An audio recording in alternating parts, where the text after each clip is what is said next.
Video start करने से पहले बताना चाहूँगा ये सैमसंग एफआरपी के ऊपर डिटेल्ड वीडियो है और वीडियो बहुत ही ज़्यादा लंबी है। अगर आप कंप्लीट जानकारी लेना चाहते हो तो वीडियो कंप्लीट ए से लेकर जेड तक देख सकते हो। अगर आपको ओनली सैमसंग एफआरपी के बारे में जानना है तो आप वीडियो जंप कर सकते हो, सीधा 8 मिनट से वीडियो स्टार्ट कर सकते हो अपने लिए। Hello friends, welcome to Zuber mobile YouTube channel. आज की वीडियो में बात करेंगे सैमसंग एफआरपी के बारे में। इतना क्रिटिकल क्यों है, क्या कोई टूल क्यों उसको अनलॉक नहीं कर पाता है। ये वीडियो भी आपके लिए हेल्पफुल होने वाली है, लेकिन इसमें मैं आपको कोई प्रैक्टिकल वगैरह नहीं करके दिखाऊंगा, लेकिन उसके बाद भी आपको बहुत सी चीज़ें इस वीडियो में पता चल पाएंगी। जो टाइम वेस्टिंग का प्रोसेस है, जो टाइम आप वेस्ट करते हो सैमसंग एफआरपी में, वो आप ख़त्म करोगे।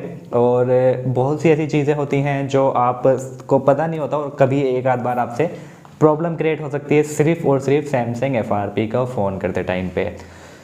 ये वीडियो इंपॉर्टेंट थी क्योंकि सैमसंग ने अपनी साइट से कुछ अपडेट करे हैं, मेजर अपडेट है, इसका भी डिस्कस करेंगे। और सैमसंग एफआरपी क्यों क्रिटिकल है ये भी आज की वीडियो में बात करेंगे।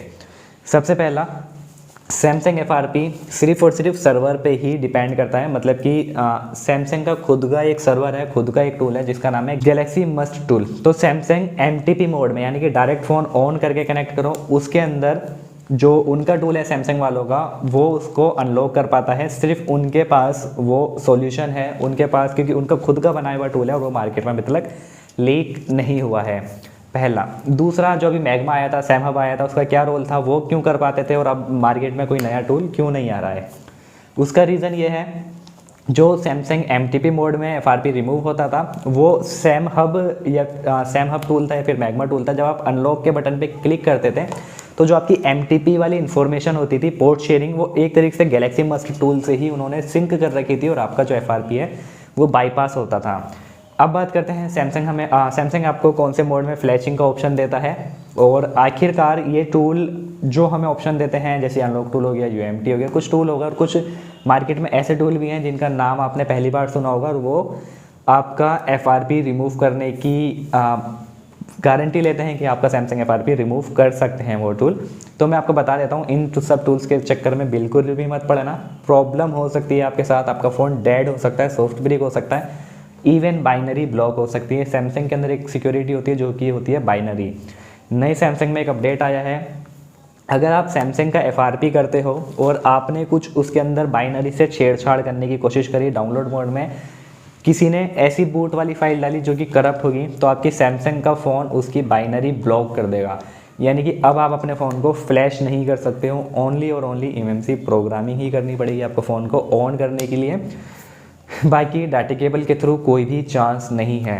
तो अब बात करते हैं आखिर ऐसा क्यों है सैमसंग में, जबकि सारे डिवाइस हो रहे हैं, वीवो, मीडियाटेक, क्वालकॉम हो रहा है, रियलमी, एमआई, सारे डिवाइसेस हो रहे हैं, तो सैमसंग का एफआरपी प्रोसेस इतना हार्ड क्यों है। तो यहाँ पे पहली बात ये भी आप बहुत मानो कि सैमसंग आपको अलाउ कर रहा है रिकवरी में जाके हार्ड रीसेट का ऑप्शन, नहीं तो अगर वो उसको भी बंद कर देगा तो आप उसको हार्ड रीसेट भी नहीं कर पाओगे रिकवरी में। तो सैमसंग आपको अलाउ कर रहा है हार्ड रीसेट, ये भी बहुत है। एफआरपी ओनली, सैमसंग ने एफआरपी का ऑप्शन नहीं दे रखा। आखिर क्या रीज़न है। सबसे पहला, यहाँ पे देखो, जो एमआई के फ़ोन्स हैं, वीवो के फ़ोन्स हैं, ये डायरेक्ट सीपीयू के थ्रू कनेक्ट हो सकते हैं। यानी कि इनका ईडीएल, क्वालकॉम के लिए ईडीएल टेस्ट पॉइंट शॉर्ट करते हो तो डायरेक्टली आपके डिवाइस मैनेजर में क्वालकॉम पोर्ट दिखाता है, वो है डायरेक्टली सीपीयू से कनेक्शन। मतलब कि आपके होस्ट यानी कि आपके फ़ोन का और सीपीयू का कनेक्शन डायरेक्टली हो पाता है। मीडियाटेक को भी आप डायरेक्ट कनेक्ट करते हो वॉल्यूम प्लस माइनस प्रेस करके, तो डिवाइस मैनेजर में मीडियाटेक का पोर्ट आता है। जबकि सैमसंग के साथ ऐसा नहीं है। सैमसंग ने अपनी सिक्योरिटी, सैमसंग ने डाउनलोड मोड में अपने आप को अलाउ करवाया है फ्लैशिंग के लिए। सैमसंग में मीडियाटेक हो, क्वालकॉम हो या उसका खुद का बनाया हुआ सीपीयू हो, उसको आप डायरेक्टली सीपीयू के थ्रू कनेक्ट नहीं कर पाते हो। कुछ डिवाइसेस हैं सैमसंग के जो डायरेक्ट, जिनका ईडीएल लीक हो चुका है, यानी कि उनका पिन शॉर्ट करो और पिन शॉर्ट करने के बाद वो डायरेक्टली क्वालकॉम में कनेक्ट हो जाते हैं, या डायरेक्टली टेस्ट पॉइंट शॉर्ट करो और वो मीडियाटेक में कनेक्ट हो जाते हैं। इन डिवाइसेस को आप आसानी से एफआरपी रिमूव कर सकते हो। अगर आपको नेट पे क्वालकॉम वाली फाइल मिल जाती है डायरेक्टली तो आप फ्लैश कर सकते हो। तो जो मोबाइल डायरेक्टली कनेक्ट होते हैं सैमसंग के, जिनका लीक हो चुका है, Qualcomm pin shot test point और मीडियाटेक टेस्ट पॉइंट लीक हो चुके हैं, उनको आप कनेक्ट करके ईजिली बड़ी आसानी से अनलॉकिंग फ्लैशिंग एफआरपी कर सकते हो क्वालकॉम पोर्ट में। डाउनलोड मोड में सारी सिक्योरिटी सैमसंग के हाथ में होती है और ज़्यादा बार ट्राई करने पे अब की जो नई अपडेट आई है वो आई है कि बाइनरी ब्लॉक करा जा रहा है। तो हो सकता है कि अगर आपके टूल ने, जो भी आप टूल यूज़ करो, एनलॉक टूल हो, यूएमटी हो, कोई भी हो, ये कस्टम बाइनरी वाली फाइल्स बनाते हैं। अगर मानो आपके फ़ोन्स के अंदर जो फाइल है वो है B6 यानी कि बाइनरी 6 वाली फाइल है, और आपके टूल ने उस मतलब जो भी आप टूल यूज़ कर रहे हो उसके अंदर B6 यानी कि बाइनरी 6 वाली कस्टम फाइल, कस्टम यानी कि मॉडिफाइड फाइल जो कि अपने तरीके से बनाई गई हो, जो उसका FRP रिमूव कर सकें, तो सैमसंग एक्सेप्ट कर सकता है B6 वाली फाइल को B6 की मॉडिफाइड फाइल से। फॉर एग्जांपल कि सैमसंग का फ़ोन आपका अपडेटेड है, ठीक है, और जो आपका टूल फाइल डालेगा उसके अंदर वो आपको नहीं पता है, ठीक है। तो फॉर एग्जांपल आपके टूल, जो भी आप टूल यूज़ कर रहे हो, चाहे यूएमटी, अनलॉक टूल या मार्केट का कोई भी टूल जो डाउनलोड मोड में FRP रिमूव कर रहा है, जो कि पॉसिबल नहीं है ओनली जब तक सैमसंग का फ़ोन अपडेट नहीं है, मतलब सेम बाइनरी की फाइल है तो हो पाएगा। तो फॉर एग्जांपल आप कोई भी टूल से इस्तेमाल कर रहे हो, आपके टूल ने B6 वाली मॉडिफाइड फाइल बना ली, यानी कि बाइनरी 6 को क्रैक कर दिया, सैमसंग की बाइनरी 6 को क्रैक कर दिया, और आपका जो फ़ोन है उसके अंदर अपडेटेड फाइमवेयर है, यानी कि बाइनरी 7 वाला फाइमवेयर है, B7। तो जैसी ही B6 वाली बाइनरी की फाइल्स उसके अंदर जाएगी, मॉडिफाइड कस्टम फाइल्स, और बाइनरी 7 उसको चेक करेगा, यानी कि सैमसंग की जो सिक्योरिटी फाइल्स हैं वो उसको चेक करेंगे, उन फाइल्स को तुरंत आपका बाइनरी करप्ट कर दिया जाएगा, यानी कि बाइनरी ब्लॉक कर दिया जाएगा।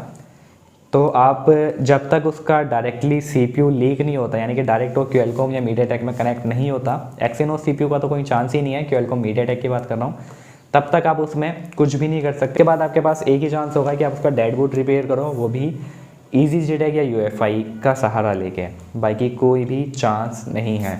तो गाइस इसीलिए जो फ़ोन ऑन कंडीशंस में वो वर्क अलाउ करवाते हैं, जैसे LG का मॉडल हो गया, उनकी सिक्योरिटी सारी फ़ोन के हाथ में होती है। अगर फॉर एग्जांपल MI का आप क्या करते हो, क्यूएलकॉम होगा, आप उसको टेस्ट पॉइंट पे टच करोगे तो डायरेक्ट क्यूएलकॉम में कनेक्ट हो जाएगा।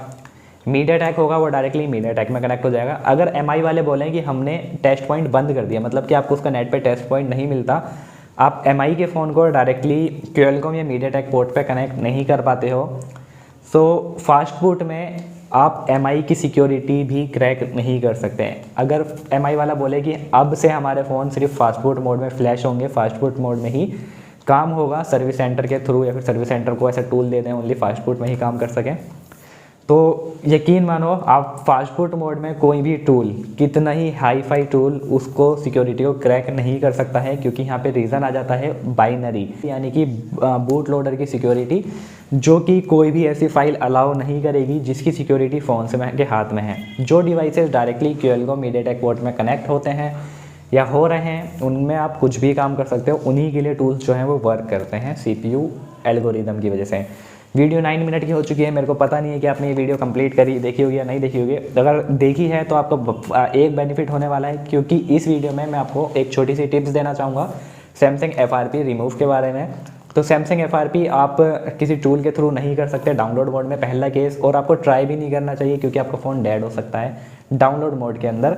या तो आप ऑनलाइन एजेंट से करवा लो MTP मोड में, लेकिन डाउनलोड मोड में कोई चांस नहीं है, ठीक है, आपके पास रिस्क है।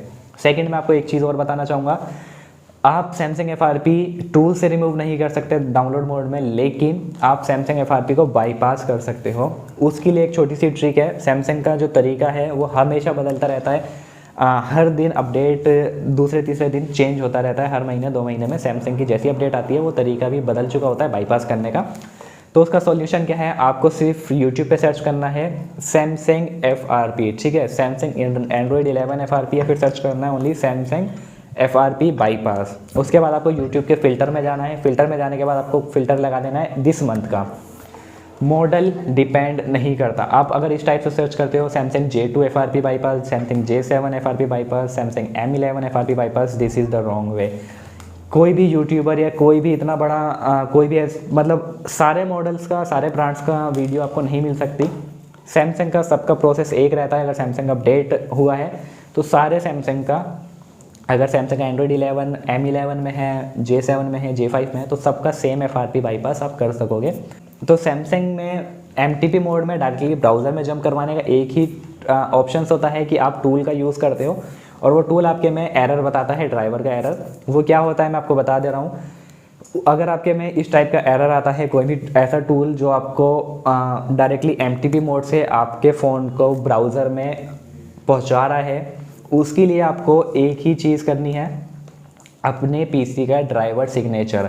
तो यहाँ पे देखिए जैसे ही आप बाईपास एफआरपी पे क्लिक करोगे उसके बाद ये पहले आपकी रीड इन्फो लेगा। रीड इन्फो के बाद जैसे ही ब्राउजिंग का टाइम आएगा ब्राउजर ओपन करने का तो ये फेल्ड बता देगा। अगर आपके में इस टाइप का एरर आ रहा है और आप कोई भी टूल यूज़ करते हो, ये वाला ये जो सैम फाइम है ये वाला टूल यूज़ करते हो या कोई भी टूल यूज़ कर रहे हो, अपने फ़ोन को बाईपास करने के लिए यूआरएल पे जंप करवाना है और इस टाइप का एरर आ रहा है तो आप एक चीज़ नोट करना है यहाँ पे, डिसेबल ड्राइवर सिग्नेचर्स। ठीक है, ये हमें easy firmware easy Samsung FRP tool दे रहा है। और आप ये चीज़ नोट करो कि यही सेम आपको ये जो sam5.aio टूल है ये भी आपको डिसेबल ड्राइवर सिग्नेचर दे रहा है। तो अगर आपके में इस टाइप का एरर आता है तो हमेशा याद रखो कि आपको डिसेबल ड्राइवर सिग्नेचर पहले फिक्स करना होगा। सबसे पहले तो आपको सैमसंग यूएसबी ड्राइवर को इंस्टॉल करना है।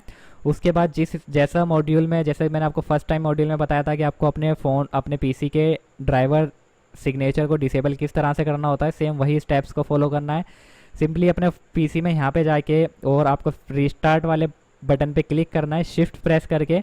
उसके बाद जैसा जैसा मैंने आपको बताया था कि आपको अपने फ़ोन के ड्राइवर सिग्नेचर किस तरह से फिक्स करने हैं, सेम आपको ड्राइवर सिग्नेचर डिसेबल करने हैं। उसके बाद ही आप अपने फ़ोन का बाईपास एफआरपी कर पाओगे अगर आपके में एरर आता है। तो अभी मैं ऑलरेडी फिक्स कर चुका हूँ, मैं आपको दिखा देता हूँ। वो जो प्रॉब्लम होगी वो एक ही मिनट में फिक्स हो जाएगी। तो यही था प्रोसेस सैमसंग एफआरपी का। अगर टूल के थ्रू आप बाईपास करते हो और आप ब्राउज़र पे जंप नहीं कर पा रहे हो तो उसके लिए ड्राइवर सिग्नेचर फिक्स करो, यूट्यूब पे सर्च करो, फिल्टर लगाओ 1 मंथ का, और जो वीडियोस हैं अपने मॉडल के अकॉर्डिंग मत देखो, सैमसंग का कोई भी एफआरपी बाईपास का सॉल्यूशन देख लो जो भी यूट्यूबर ने इसी मंथ में अपडेट करा हो, सेम प्रोसेस फॉलो करो और आपका जो एफआरपी है वो बाईपास हो जाएगा। अपने मॉडल के थ्रू सर्च मत करो। यही थी एक लंबी वीडियो जो कि ऑलमोस्ट 12 मिनट तक हो चुकी है। उम्मीद करता हूँ ये वीडियो आपके लिए हेल्पफुल रही होगी। इस वीडियो से आप समझ पाए होंगे कि सैमसंग एफआरपी इतना आसान नहीं है। अगर डाउनलोड मोड में आप कभी भी इस टाइप का रिस्क मत लेना जो कि महंगे फ़ोन्स हो, नहीं तो आपको कस्टमर को अपनी जेब से पेमेंट देनी पड़ सकती है। यही थी आज की वीडियो। उम्मीद करता हूँ वीडियो हेल्पफुल रही होगी। अगर वीडियो हेल्पफुल हो तो वीडियो को लाइक कर देना, चैनल पे पहली बार आए हो तो चैनल को सब्सक्राइब कर देना। So bye, take care, thanks for watching.